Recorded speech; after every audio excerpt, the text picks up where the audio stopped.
Oh, no. Butthead, wake up! Butthead! Damn it, Beavis. I was about to score. Yeah, but check it out. This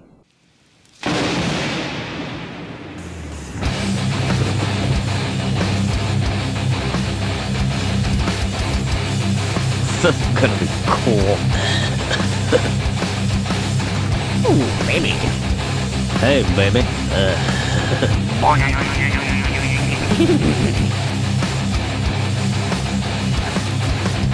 Okay, dude, you ready?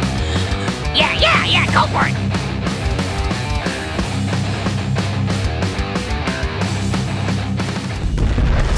Yeah! That was cool. Fire! Ah, boy. I feel pretty good right about now. Yeah.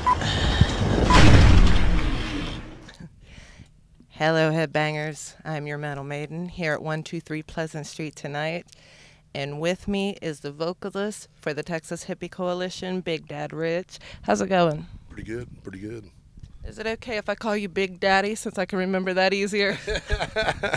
You can drop the DY. Just call me Big Dad. And your show tonight, I mean, it just kicked ass. So thank you so much for coming to West Virginia and kicking our asses. That's what we do. We get paid. You know, we're professional fighters, and that's what we get paid to do is to throw the knockout punch. Job done. It was accomplished tonight. Now, Texas Hippie Coalition, I like that it's abbreviated THC, but I'm beginning to think that's not just a cool coincidence. No, you know, one of the main reasons is that, you know, we're prideful to be from Texas. At an early age, my parents, my mom was 15, my dad was 19, late 60s, they loaded me up and took me to Washington State, and I was raised as a hippie. And I got back to Texas, I had long hair, and I wore a cowboy hat and boots.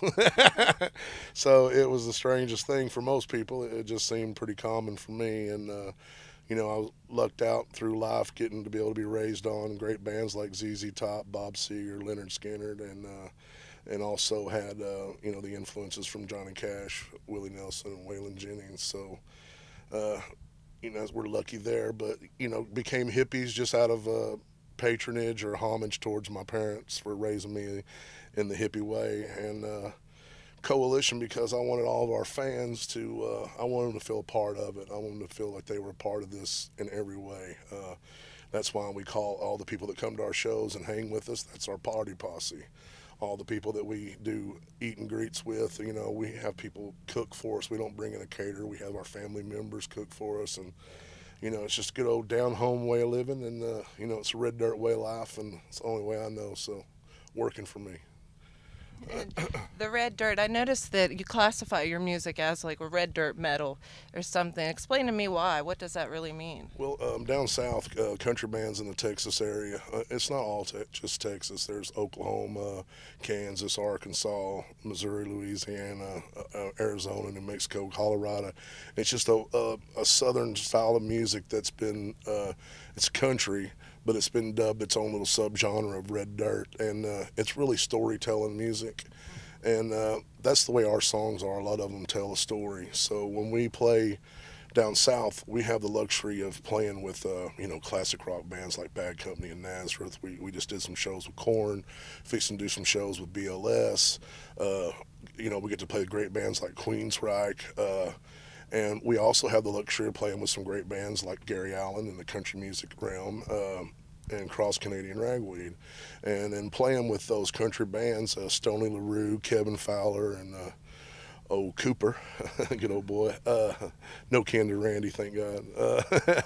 But little Johnny Cooper, and just being with all those guys, they dubbed us our own little genre of red dirt metal, and it just stuck from day one because we've been calling it Southern Fried Rock and Roll ever since we first started. But I think the red dirt metal seemed to stick a little better, and we got to say, you know, thank you to Cross Canadian Ragweed and all those red dirt guys for laying that name on us.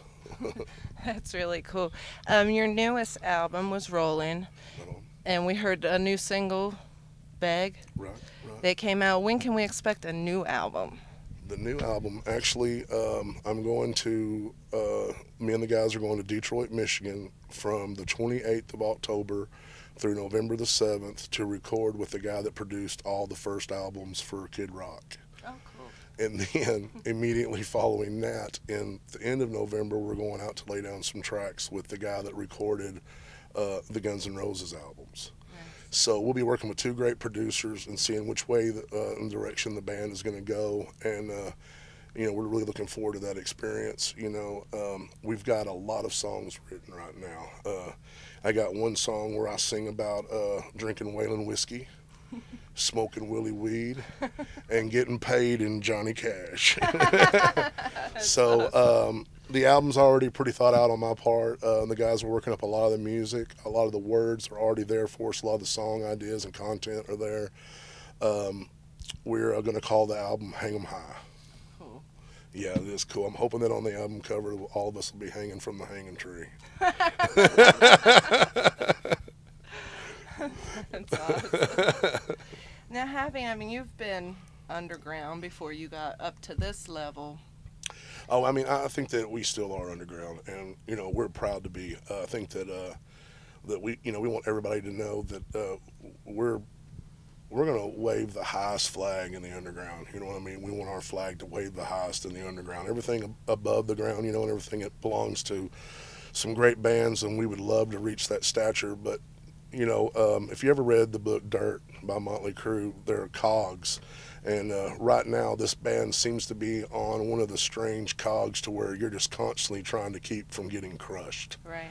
And when you're constantly trying to keep from getting crushed, the ability of jumping to the next cog is quite a leap, actually. And that's why only bands like, Motley Crue, Rolling Stones, Pantera, bands that reach that multi-platinum era, they all get the rewards of that. And it's just right now, I think that the harder we work, the better the payoff will be. And right now we're out here, we're working hard. I don't think that there are very many bands that are have as many tour dates in a year as we have right now, just non-stop hitting the road. And I think that when you travel with bands like Kill Devil Hill, and you see those guys, the road, it takes a toll on you. It gets on you pretty quick and pretty hard. And those guys are really taking it in stride, and they're kicking some ass, and we're very happy to be out here with them. And it's a pleasure to be able to take the same stage as Vinny and Rex Brown. God almighty, that guy's one of my heroes. I think he's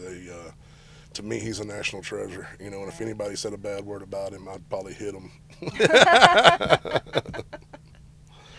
All right. Well, thank you so much for Hey, doing it's my this pleasure. interview. My pleasure.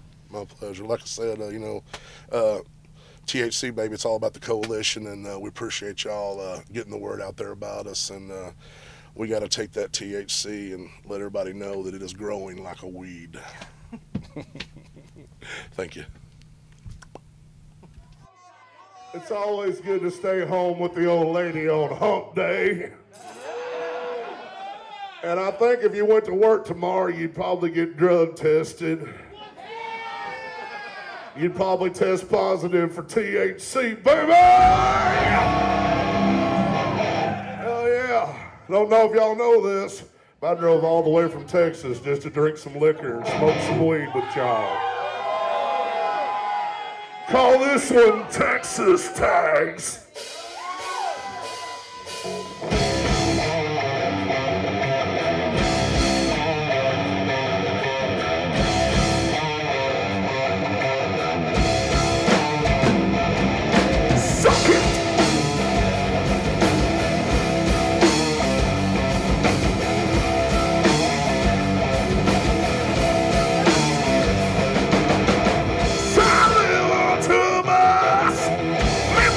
Back in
girl. Then I'm a type of man that you want to forget. And I will leave you, my darling, but I'll leave you with your pennies wet. I'm the type of man that you want to forget. And I will leave you, my darling, but I'll leave you with your pennies wet. Yes, I will leave you standing, dripping, soaking wet. With your fire.